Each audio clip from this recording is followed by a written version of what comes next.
If you go out into a desert, you'll see why it's one of the most deadly, uninhabitable places on the planet. It's dry, and where there's no water, there's no life. This is the picture that we get on page 2 of Genesis. The story begins with a dry and desolate wilderness. But God provides a spring in the desert that becomes a source of life for plants and animals. And that's where God brings together a man and a woman so that humanity can flourish and spread the life of the garden. Exactly. And that garden spring becomes a river that flows out to water the entire world. And there can be enough for everyone. It's all a gift from God. And this is great. Humans in a lush garden, but as it turns out, they find a way to ruin it. Right. Despite all of this water that God's provided, it's like they still have a drought deep inside of them. This is an image of the human condition, how we're always thirsty for more. But more of what? Well, in this story, the humans want more wisdom to create more security and more control on their own terms. And tragically, it only leaves them more thirsty and suspicious of each other, and so they end up back in the wilderness.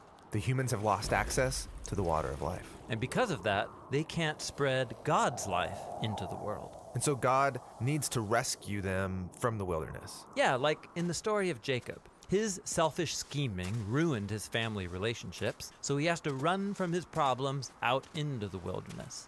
But there, he finds a well, and he meets a woman. And this is like Eden, a man and a woman together by a source of water. Right. And then through Jacob, God creates the family of Israel. And he invites them to share in his own life so that they can be his partners in spreading that life to others. And sometimes they do this. But ultimately, they struggle with the same drought of the soul, thirsting for more power and more control, and it leads them down a path of violence and self-ruin. And so they find themselves in a new wilderness, captive to other nations. All this effort to quench our own thirst on our own terms, it's killing us. Yeah, the biblical prophet Ezekiel described Israel in exile as a pile of dry bones, scattered in a desert valley. But, he said, one day God will pour out his own life presence, his spirit, to water the land, to create a new Eden and new kinds of humans. People who can spread God's life to others. Exactly. And so this brings us to the story of Jesus. Right. And there's a story about Jesus who goes to a well that Jacob used to own. And just like in Jacob's story, Jesus meets a woman. And he tells this woman that no matter how much water she drinks from this well, she'll always thirst for more. Then he offers water that could quench her thirst forever. He's not talking about the well water. No, what he's talking about is God's own life that comes through him to us to satisfy our deepest thirsts. This is why later on Jesus says, "Let anyone who's thirsty come to me and drink." This is cool, but it's also a strange image, drinking from a person. Totally. And it's connected to another strange image we find in the story of Jesus' death on the cross. A Roman soldier thrusts a spear in Jesus' side, and there's blood. But also, all this water flows out. Yes, it's an image showing how Jesus' death is a fountain of life. From him, God's own love that would die for his enemies flows down and out into the world. After Jesus was raised from the dead, we're told that he sends the Spirit into his followers. Yes, to fill them up with God's own life. This is why the Apostle Paul said that when we join the current of God's Spirit, the fruit of Eden starts growing in us. Love and joy, patience and kindness, gentleness and self-control. People like that can create beautiful things in the world that bring life to others. Yes, like little streams of God's life that can come together and point forward to the beautiful scene that we find on the last page of the Bible. There's a new river of life. Yes, it's flowing out from God and into a renewed creation, bringing life to all wherever it goes.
Good afternoon, everyone.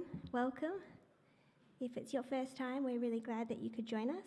And you need to know bathrooms. You go down that alleyway, and then there's 2 separate buildings, one for women, one for men.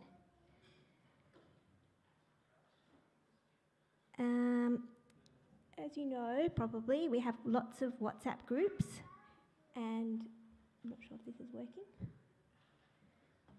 You can stay in the loop by joining in, so you can get updates, event info, find out about what's happening. For example, tomorrow there's a badminton social, so if you're interested in that, I think Lily is the person to contact. So things like that. There's also a food group and tennis group that's regularly run. So yeah, get in touch by joining the WhatsApp. We have Big Camp coming up on the 2nd to the 7th of April, and it's at Elmore. So you need to register, so there's a QR code up there, and you just scan that, and then you fill in your details. Today for offering, it's for the vision and hearing impaired, and I'm sort of feeling like I can identify with that because I've currently got water in my ear, so I can't hear out of this whole left side. So I've got more empathy now than I had. Maybe that's a good thing. You can give tithe and other offerings at e-giving, or if you want to put cash, there's a box out in the back. Thank you.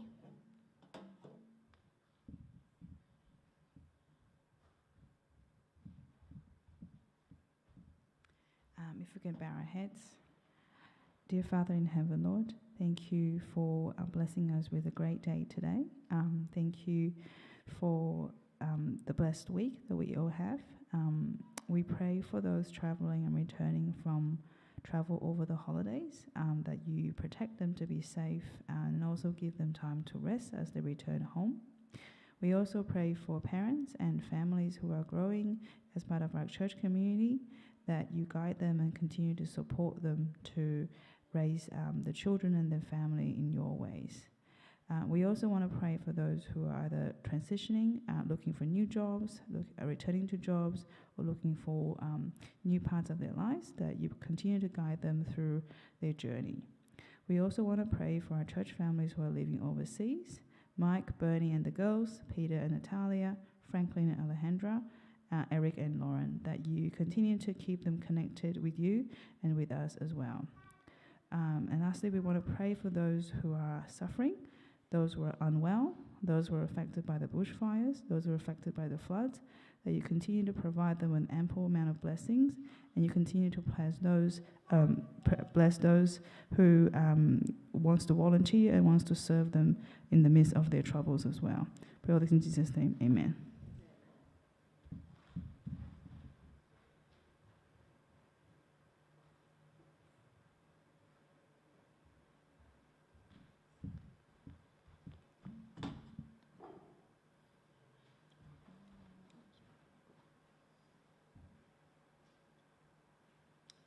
Hi everyone. Thank you firstly, Kay, for setting up the mic. Appreciate being able to move around freely. I thought about sharing this story or not. I think I will. So about a month ago, my cousin and I were going to perform special music at another church. So we're both playing guitar. His idea. I was walking up and I remember I was like, I do enjoy playing guitar. You've probably seen me play before for those that know me. But this is like in front of everybody where they're looking straight at you. So I thought, oh gosh, all right, I'll do it. Hopefully he doesn't see this. Anyway, walking up to the front, I remember walking past the pulpit. I'm thinking to myself, I'd honestly rather be preaching. Yeah, just walked past, all right. Went through, did the song, and went all right, I think. That lunch, so church potluck, I think I shouldn't have said that because the pastor was like, hey, Daryl, I'm going to get you to preach next month. Like, what? I didn't ask anything to like straight into it. I'm like, oh no, is it because I said that walking past the pulpit? Maybe that's it. Okay, but it's not really preaching, it's a backup preacher. I'm like, oh, okay. So the guy that we want to preach, he might be sick, so you can do it if he can't. Like, okay, that's fine. So I sort of had to prepare, like, we still want your notes, we still want everything ready. I'm like, okay, that's fine.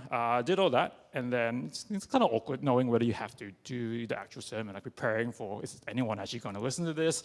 But got the message, a few messages later on saying, oh, Daryl just messaged the guy who's meant to preach, and guess what? He's okay, you're good, thank you so much for helping. I'm like, oh, okay, cool. Can relax a bit, don't have to, can ease up a little bit.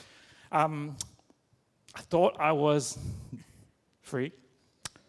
Within 24 hours, someone messaged me, can you preach any of these dates? I'm like,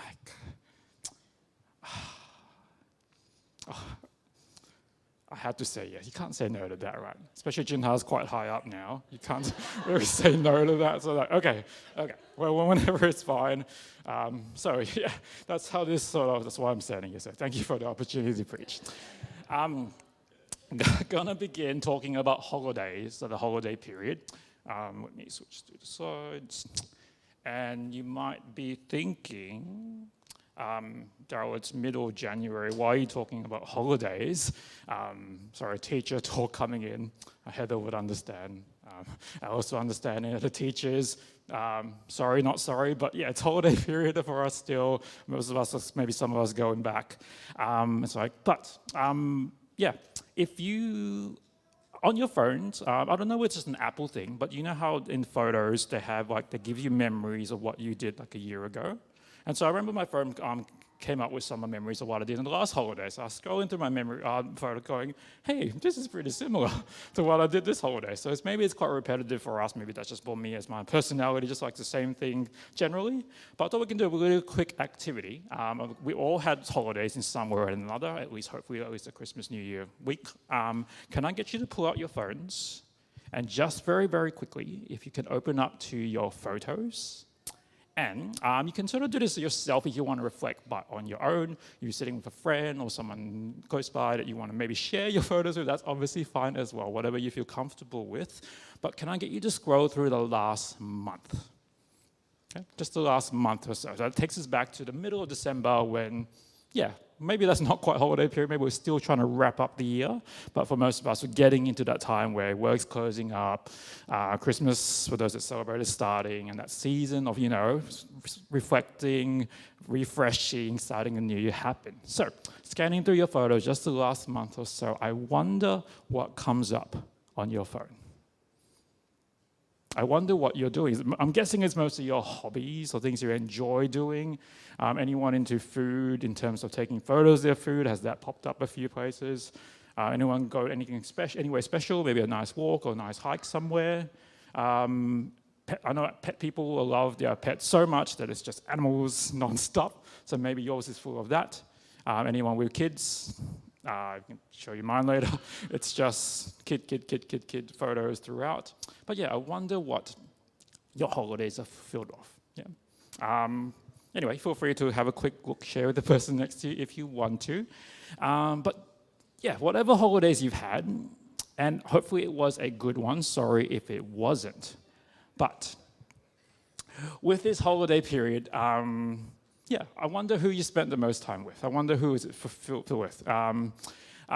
I don't know. For me, it's my son Jaden, I reckon. He's 5-year-old, very photogenic, very easy. Like, Zach's embarrassed to have. He's like, don't take photos of me, Jaden. I can still take a million. He doesn't really care, likes being the star. But yeah, so a lot of it will be our family and family holidays we've been on. Probably the most recent one was we went to the city, just because not many things that all four of us sort of all enjoy. There's one thing that we try to do every year. It's like a city holiday, like a staycation type thing. It's because we all like the pool. The kids like swimming, and me more just sitting in the hot tub, but it still counts, right? We also all love food in some way or another. So holiday in the city in Melbourne to us makes sense. Get to stay in a nice place, hot tub pool, eat lots of food, great food, and that's probably just something that's, in our holidays. I remember hearing, I think it was about a year ago actually, that there was a pastor I was listening to, and he talked about one of the holidays he went on to. And his holiday was very, very different because it wasn't with anybody. Okay? And that's not his purpose as well. I know some people do travel alone. Have I done it? I don't think I have. Anyway, so it's not really to just go on an adventure, not really to just, okay, I want to travel alone. His holiday was to actually, he said this outright, to go on holiday with Jesus. Does that sound odd? Go on holiday with Jesus. That was his main goal. And thinking about that, I think Roy did something similar. I remember him telling me, yeah? Okay, so maybe it's not the most out there thing, but yeah, to me, when I first heard that, when it came to my mind, holiday with Jesus. That's interesting, isn't it? But whatever holiday you've had, I think it's very hard to truly enjoy it unless you can really, really switch off. Just last week, the fires that affected, unfortunately, a great part of Victoria, affected us in a very small way. Nothing like what those towns that were ravaged with fires. But for us, for those that know where we live, is right on the edge of the Dandenong Ranges, right in a place where you don't want to be when there are ways. I think they said it would be the worst fire conditions Victoria has faced in how many years. So we're talking about not only heat, but wind and just, a recipe for potentially a bad disaster. So for us, wasn't the worst thing in the world. You can probably tell this is actually where we went for the day. We went all the way to a place called Wantirna, where my parents live. This is their house. And we were very fortunate. We called them because they're in Malaysia, like, oh, yeah, come in, turn the aircon on, make sure you're nice and cool. And just eat whatever you want. Okay. My parents live like it's still, like they're preparing for something really horrible to happen. If you walk through, there's multiple cupboards. If you open up the cupboards, it's just stacks and stacks and stacks. I don't know, is it that generation or maybe an Asian parent thing? I don't know, but there's a whole heap of stuff. We could survive months there, not kidding. We could get by for a very long time there. So we only were there for a day. I think that's how long the conditions were bad. So we were there just for a day. It wasn't even honestly that hard. Yeah, we had to pack things and stuff, and yes, there were things going around, but it did disturb our holiday totally, yeah, a little bit, not really. It was for the kids, they're yay, and they ran to their favorite spot to sit there and turn on they know the house very well. So it was almost we called it a little camping adventure. But for others, it was a lot worse. I just picked 3 pictures. I could have picked a lot more. This was, how do you really enjoy holidays, or how do you really switch off when there's just so much going on in the world? Yeah.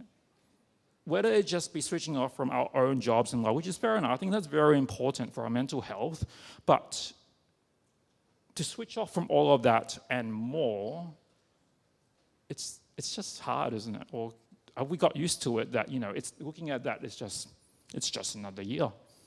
That's just how life is. We just get so used to just bad things happening. Have we even grown a bit, numb to all of these things? So it's very weird, sitting in the hot tub going, this is fantastic, to thinking about just for a second about what the other side of the world might be facing. It's very, very hard. I think God, careful with my words, I think God sort of meant it this way. And I mean it like this. If you look in your Bibles in Genesis 3, you don't have to turn to it. You probably know the story pretty well. But in Genesis chapter 3, you'll see that after Adam and Eve sin, yes, consequences will come, but obviously as any parent would know, you're not just dishing out, you did something wrong, here's some bad stuff for you to suffer. There's a reason behind, I believe, what God does, and no doubt behind what he did in Genesis 3. If you look at all the things that God actually talked about, gave to Adam and Eve, you actually start to see a common thread with all those things, and that it's all just making life a little bit harder, making life more difficult, making it more painful. And remember, this is God's response to Adam and Eve sinning. No. So what's the reasoning behind this? Does it even make sense? Okay. Someone does something bad to you, the relationship is broken. One of his main responses was, okay, let me go through some of these things. Your work will be hard. Your giving of birth will be hard. Your life will be hard. It's all these promises, we can call it that, about life being more difficult. Yeah. So, again, do we start thinking then, maybe God, maybe you don't know what you're doing. Maybe why is this even the case?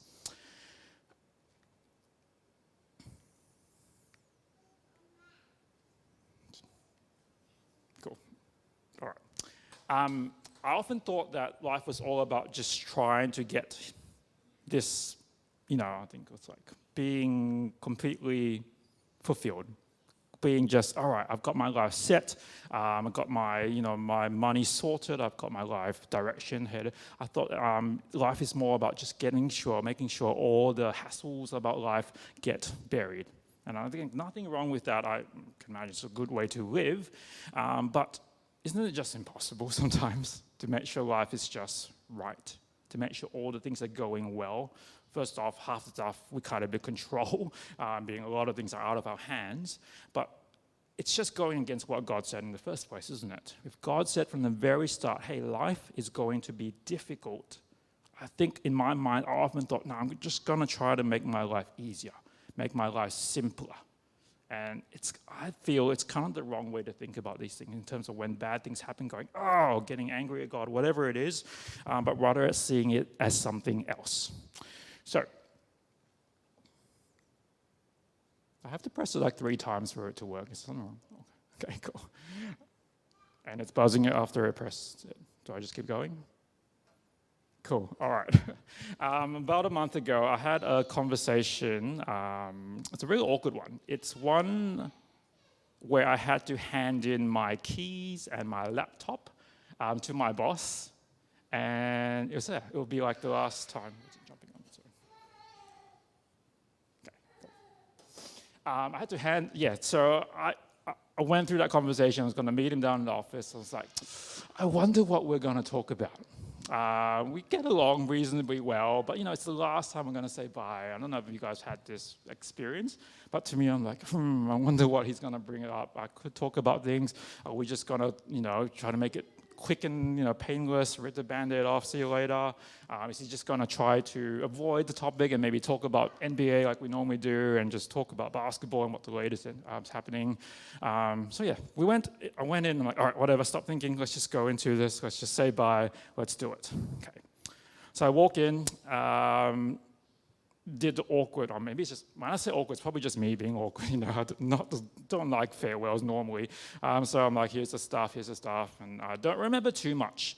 But there was one question he asked me that really stuck to my mind, and honestly actually influenced a lot of this sermon today.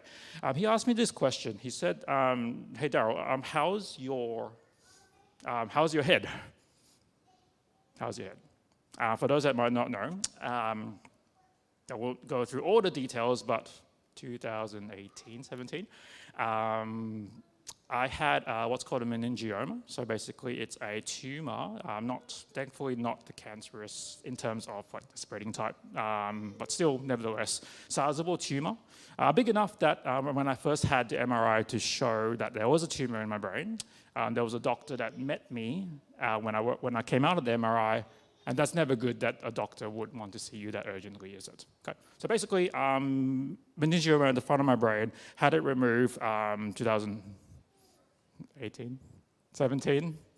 And since then, it's one of those meningiomas that doesn't spread like cancer does, but it can sort of grow. So although they did remove it and they said it was successful, over time, it was like up and down. So sometimes it did grow. 2020-ish, I think, during lockdowns, I remember having to go to have radiation. So that was like the plan B to try and shrink it to make sure it doesn't come back. So for me, it's a yearly, trial in a way of like having to have my picture taken, my image taken of my brain to see, okay, what's the next step? Do I need to go through that surgery again? Am I good for another year? Lately, the latest news has been it was from 2 years ago that you don't need to see it for 2 years, which is great, but I just had my MRI a couple of weeks ago. So yeah, he was referring to that when he asked the question, how was your head? Okay. And I spoke to him about it, and I didn't say too much. I said, oh, it's actually been good, Sonny. 2 years, that's how long I have had to wait now. But I sort of see it as just a reminder from God. He looks at me a bit like this, but also a bit like this. He's a very spiritual guy. I think he got it straight away. I told him that, you know what, I don't like it, obviously. I wouldn't wish it on anybody. But for me, having this in my head, it's sort of like God's way of reminding me that I really need him. It's sort of God's way of reminding me that I'm so, as much as I like to be in control of things, I'm just so small, so fragile without him. So I didn't say, I can't remember the exact words I said, but I was sharing that with Sonny, saying, hey, you know, I think just God's way of reminding me that I really need him. And he looked at me, and he's like, I can't do his accent, Kiwi accent, but yeah, totally agree.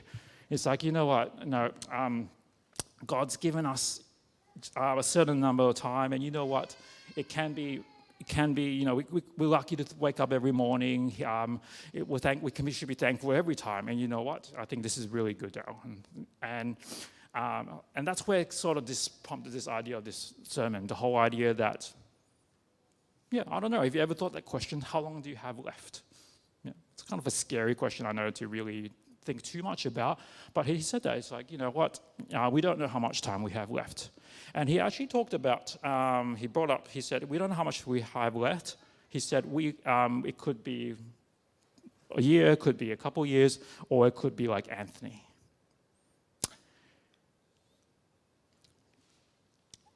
This is a family that attend the school I worked at. So the one on the very far left, his name's Lewis. I never taught him. I think he's a bit older than the siblings. Two Lewis's next to him, did teach him. Actually, no, I didn't teach him. I remember I was coaching soccer one time. One of the best players there, very fast. So that's JP. On the far right is Rebecca. I taught her twice. Lovely girl. We get along really well because we just talk footy non-stop.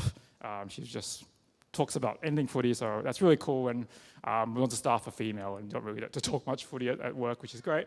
But next to Rebecca, between JP and Rebecca, is the person I mentioned, Anthony. So Anthony, you can notice keeping a brave face, but you can notice he's not bold by choice. A lot of the times Rebecca and I would have chats about, it's like, oh, I got to meet Patrick Dangerfield, I got to meet Jeremy Cameron, I got to go behind the scenes to watch all the Geelong games. And it was very exciting to have these chats with Rebecca, but it's very sad at the same time because she was there because of Anthony. Anthony's a die-hard football fan, and that was his, I guess, make-a-wish, that he would just have this opportunity to live out his football dreams in some ways, meeting the players. And so hearing all these stories from Rebecca about just made me a little bit sad at the same time, knowing that, hey, they're there because Anthony doesn't have much time. He's been through a lot. 15-year-old boy, gone through cancer that is just horrible in the sense that it spread very fast and quickly, and worst part, a lot of pain he had to deal with, especially in the final days. And it was just very tough because we attended his memorial last week. And it's just times like these where you just think,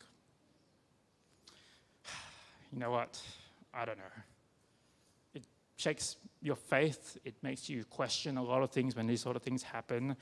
And it just, yeah, you just think, what's the point? Yeah. I remember at the memorial, there's lots of things. It was upbeat in the sense, like, I think Mum had organized for like balloons up the front. And there were pictures, I don't know if you've done the movie Cars. I didn't know about him, but Lightning McQueen was one of the balloons up there. I thought, no, that's cute. And all the other balloons were blue and white. All the crowd were asked to wear blue and white for Geelong, for the Cats. And it was like done in such a way that, so those things I remember at first going, oh, that's nice. But what really struck me the most was, I don't know how she did it, but Mum spoke. This is Anthony, the family's mum, spoke. And one thing she said just really helped me sort of, all the questions I just voiced out, I think it really helped me with that. She said this, because Anthony was obviously trying to put, he was putting on a brave face. And Mum said to him, or Mum shared to everybody, I just said to Anthony, I told him this one thing, Anthony, don't blame God. Don't blame God. I'm like, I don't know how she says something like that. Because to me, it's not my son, but she's saying the things that I feel like I needed to hear as well. Don't blame God. I thought, I think it just shows you how such faith that some people can have. And I just think it's, as hard as things get, and it's easy for us to get mad at God, I just think there's so much more to it that we don't know. At the same time that this ordeal started happening, probably about 2 years when Anthony first was diagnosed, but at the same time, my uncle, who's well into his 80s, also was dealing with health issues, which is more expected from an 80-plus-year-old. Story short, I'm not sure how my uncle is still going. I'm glad he is. I still play golf with him, take him around. So I'm really glad he's around. But I remember saying the same prayers for Anthony, for my uncle, both facing health issues, both at opposite ends of their life. And it didn't make sense. My uncle was still there. I'm still playing golf with him. He's lived his life. Okay? But at the same time, Anthony's gone. It got me confused, got me thinking, God, what do you know? Why? Why is this, how does this work? If you were to choose, not that it's a horrible choice, but which life to save, if you only had to save one life, it's obvious, right? Nothing against my uncle, but 15-year-old boy, okay, hasn't even started his life. And it's God. Why do we have to choose? Why not say both? It got me very, very, annoyed. Very, very come on, what's this Christianity all about if that's how it works? I'm very thankful. I think Bron got me a book recently, and I just think God speaks to us in very many different ways.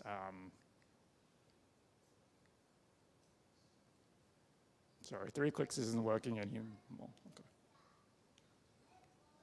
All right, here we go. The book's there if you're interested where it's from, but this is a line that really helped me to try to make sense of things a bit more, and it tried to make sense of why God does the things in a bigger sense, because all that stuff we looked at the start of the talk, all the horrible fires and people doing crazy things, or the just atrocious things in the world, it just makes you, I don't know, where you thought, I can almost do better than God, I can, just do things my way, it'll be a lot better. But I love this because I think it just makes way more sense when we apply it this way. It says this, the line that really stuck out to me, you are not the main character. God doesn't exist to serve you. He is the star of your story.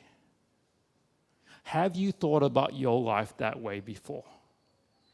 Have you thought about that your life, that it's not meant to be just a God, genie like God, there to serve you, meet your needs, but the other way around. Your story is about Him. Okay? I think that change in framework, that change in mindset can really, really paint the life in a much better sense. Going on from last week's sermon, I think this quote really, really ties in what life should be about, and what we can do about things. Okay? Are we meant to just sit back and let God do His thing, kick back, or just, I don't know, what are we supposed to do as His people? So this line I really love. I think it flows really nicely from last week. It says, the purpose of prayer is to get to know God intimately. As our intimacy with him grows, we increasingly know what he wants us to do to serve his purposes. Okay? There's a song that illustrates this really, really well. That is Small. You know the song. What a friend we have in Jesus.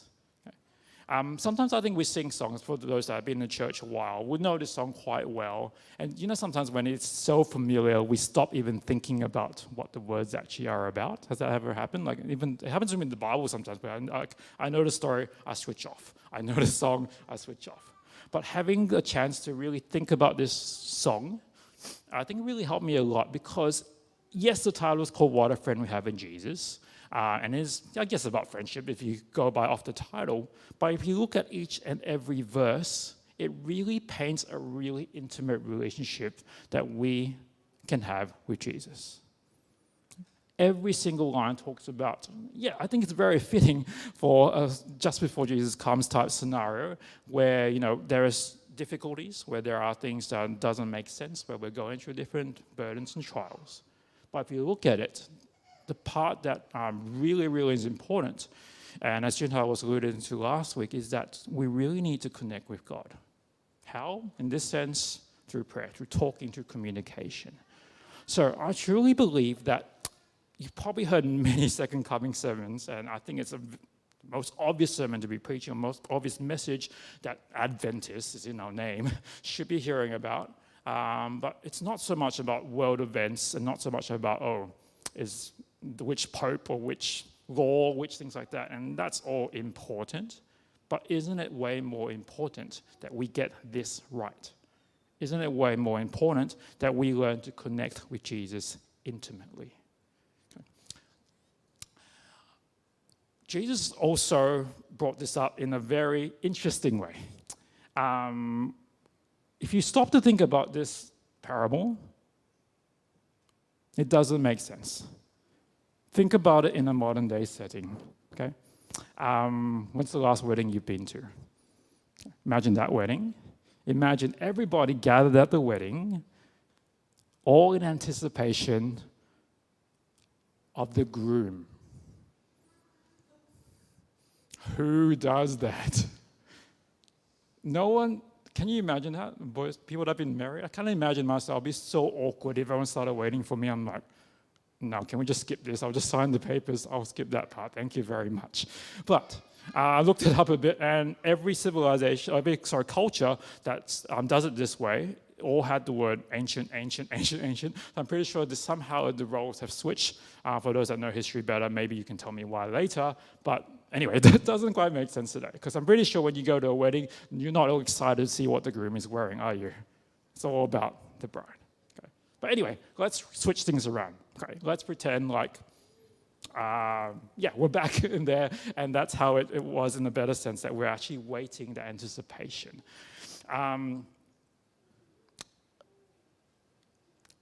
This idea came around when we were driving back from Sydney, and this song came about. And sort of like, actually, this song really fits the entire message. It says this line, I think in the chorus, like a bride waiting for her groom will be a church ready for you, every heart longing for our King. Yeah.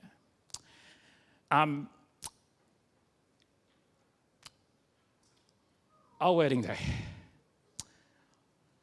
I would love to stand here and tell you, this was the day I was so excited about, best day of my life, I'm looking forward to this day. And sorry, that sounds really bad. Let me rephrase. It was all those things, but honestly, by the time it got to wedding day, it was more like,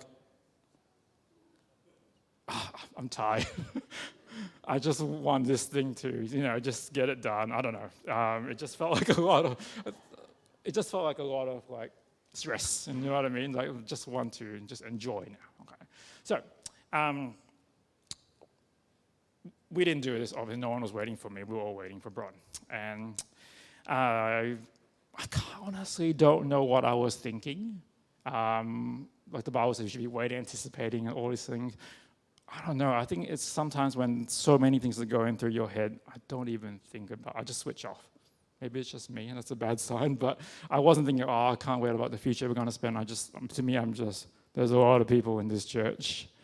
I'm never dressed up like this normally. These are like random thoughts that I think were going through my head going, okay, all right. Bride comes in, what's the word? Purposefully late. Yes, maybe. She walks in. You know when most brides walk down, how do I phrase this? They try to look like, not try to, they are, and they do that pose, right? That like everyone's looking at me, I'm the star of the show, I'm walking down. And rightfully so. Not trying to mock anyone for doing this, but you're right. Brides looking as they do, walking down. Yeah, looking very graceful, all those things. Bron came in. Okay. I don't know if she thought those things, because when she came in, she wasn't posing as such, and it was very different. I don't know anyone at our wedding that remembers this, but when she walked in, it was like she was like a celebrity almost. No, like she was like really looking around, looking into the crowd, and she was like waving at all these different people. Oh, you're here. Oh, you're here. And I remember standing up the front, I'm going, I'm here. Oh, what's going on? Like, that's okay. Did I tell you I was sharing this? Anyway, I just think, look, I'm not mad. I laugh at it now, but honestly, I just think this shows Bron very well, in the sense that for those that really know her, that's her character, that's her personality. She's not one to make things about her. She lives her lives to help others. She lives her lives to make others' lives better. And I think she was doing that honestly, that she felt, oh, I'm so glad you're here, I'm glad you're here. I'm glad, rather than, look at me, I'm the bride type, And I really do appreciate that now, rather than immature me thinking, hey, look at me. But that anticipation, do we have that for Jesus? I remember being very young and immature. I actually thought these thoughts in my mind, and should I? Yeah, I'll just say it. I remember saying, when people say in church, oh, just can't wait for Jesus to come. He's coming back really soon. I remember having thoughts like this, and honestly, it's just embarrassing to say, but I remember having thoughts like this. I'm not actually that interested. I would rather grow up, turn 18, get a job, get a car, get married. I'd rather do those things first. Okay. I had these thoughts as a kid. I'm thinking to myself now, that is dumb. Nothing wrong with living a life, but imagine if that was, I don't know, for me, that was a priority for a big part of my life, thinking I want to live a good life. I missed the point totally. And you think about what Jesus is saying, how we should be anticipating his coming. Have we really lost that as a church? Have we really lost that as people? But we're not so much thinking about his coming. We're just getting too comfortable. We're just trying to make things, just get by. Yes, we'll pray to him when we need to, when things are going tough. But at the end of the day, let's just make our lives really good here on earth. I think we might be missing a point a bit there when we start thinking things like that.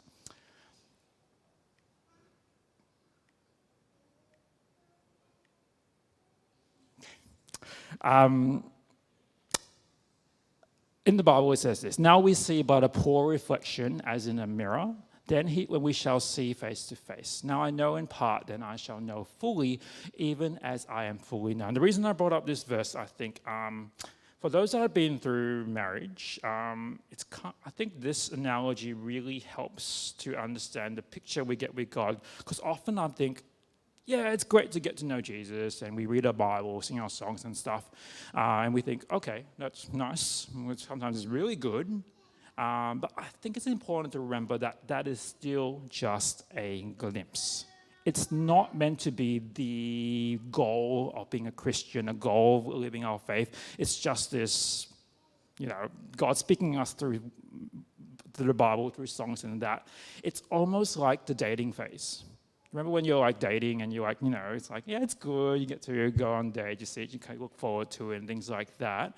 But when you get married, it's a whole different ball game, isn't it? In terms of you may like, you might like the person, but working a true marriage, it's like just next level. Hopefully, if you haven't experienced that yourself, maybe you've seen that somewhere where it's just different. And I just think this verse really helps to show that whole idea of God comparing himself to the groom is that, yes, relationship with Jesus can be great, and we do have it, but it's just a glimpse. It's just a little dating. It's just a little small snapshot of what the future is going to be like. Because as great as it is, I don't, honestly, like, if you ask me, like, I don't enjoy reading. I'll put it right up there. It's coming from a teacher. Pretty bad, I know, but I'm glad my end, it's getting to know someone is not just through a book. Getting to know someone is not just through a song, not just through me closing my eyes and praying. Aren't you glad that there is much more than this? Yeah. Not saying anything that's bad, but it's just a small glimpse of what it should be. And I just hope that this sort of mind frame sort of sticks in our head, that things that we have here now on earth, the good stuff, especially even what we talked about in terms of connecting with Jesus, it's just that small snapshot of what we will eventually have. I hope as Adventists we can really, really get that idea. I want to share, we'll finish up with just an example of how I think connecting with Jesus, being intimate with him, has really helped me. For a long time, this is how I felt my life was. Probably even, I would say, the last 5, 6, 7, 8 years. I felt like I know where I was going.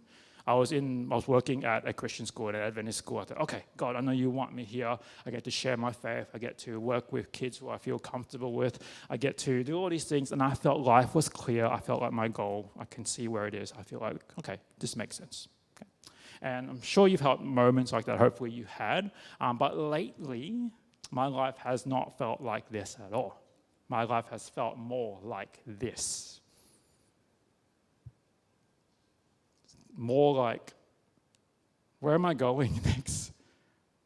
Where have I been? Has it been even right? I just feel like, I've used the word a bit lately when people have asked me. I feel a bit lost in terms of where to next. For those that don't know, I've quit my job that I've been teaching at for 8 years. And it sounds very odd because I remember going my first day of this job. We had worship. I remember we sat down in the Nunawading conference office. The pastor was like giving us messages. I'm thinking, this is not work. What is this? I'm sitting here getting paid for this. This is awesome. Like, this is great. And no doubt, there was times where I just think that it was brilliant serving. But towards the end, I just felt more like this, where I'm thinking, what was that for? Am I in the right place? Am I still doing the right things? I felt like, this is not where you're meant to be. It's time to go. All these things, I'm thinking to myself, God, what's going on? I thought this is where you wanted me. Thankful, again, that God continues to speak, yes, through a book still. It doesn't make sense for God to give us what we want if it's just a selfish request. It doesn't make sense for God to give us what we want if it keeps us from recognizing what we really need is him. Okay? This really helped me because often I thought, I'm doing the right thing, aren't I? I'm devoting my life to what I think I'm good at in terms of serving you, but it just feels like every single door has been just slammed in my face saying, nah, time to go. And I took that very personally. I'm thinking, okay, was I not good enough? Was I, what, are you just rejecting me? You do not need me anymore? And I just got really upset and really angry. And I'm just glad at these times God doesn't give up on us. Through what we just learned, the quote I just showed you, I think God was trying to teach me a big lesson here. I want to wrap up here just because, we will go through all these different things about life being uncertain and having lots of questions.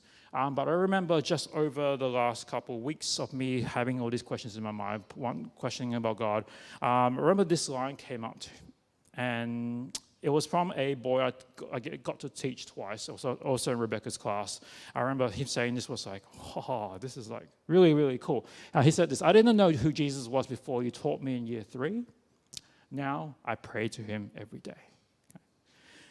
For me, this was what was driving me. This was what was my focus. This was like, okay, this is who I am, just making sure I do this I think God wanted me to take a step back and to realize that shouldn't be the main driving force. That shouldn't be how I base my day or week or how my feelings about myself is. It's that I rely on people to know that I'm doing the right thing. Okay? Do you see the slight subtle thing? I'm not saying any of this is bad, and to me, this is one of my highlights in my last 8 years of teaching, but to me, I was motivated by that. Okay? I think God was trying to show me missing the point. That really it was, you just become so much like this. No doubt I've used you, but I still need you to do something more important, and that's to connect with me. I need you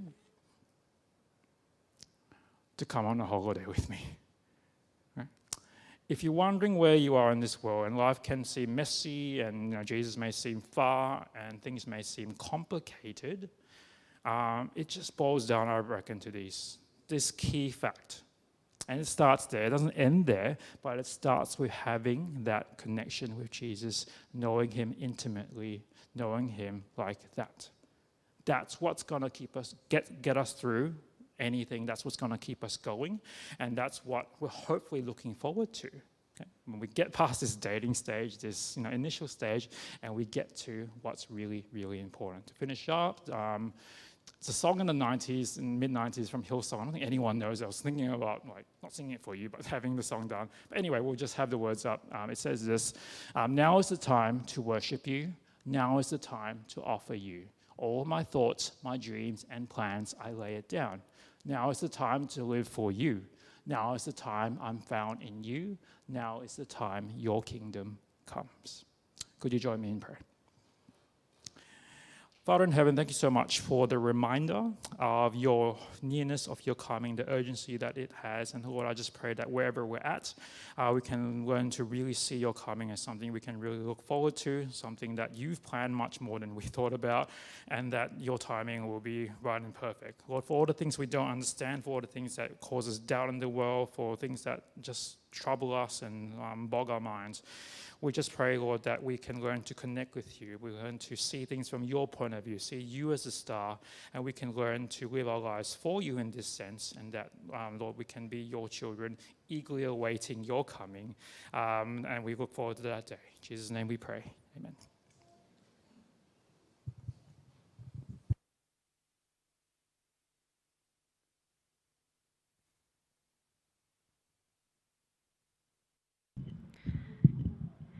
Great. Thanks so much, Daryl, for sharing that with us this afternoon. I think the church that did have you as their backup but didn't get to hear that sermon really missed out, because I know I got a lot out of that message as well. And also just, I love seeing the photos from years before I really knew people as well. The photo of your wedding is beautiful as well. So just lovely to sort of get those insights. And it reminded me, one thing I'm really hoping to bring back this year is doing some of those little get to know us each other a bit better by sharing some photos and moments as well. So I might be following up with each of us for some little throwback stories and photos, just so I think that's a really powerful way of learning more about each other as well. But really appreciate you sharing with us today, Daryl.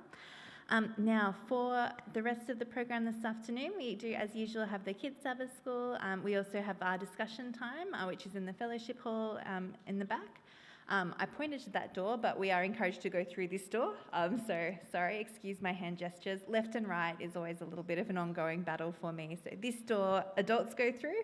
If you're a bit shorter, you can go through that door to the Kids Sabbath School. We've also got some lovely refreshments, which I took a peek of in the kitchen. They look delightful, and some fruit, of course, because it is that lovely summertime of year. So I hope you can stay and join us. This is where we say goodbye to our online viewers as well, but we thank you also for joining us, and you can find the discussion questions we'll be chatting through on our website if you want to follow along at home. That's all. Thanks, everyone.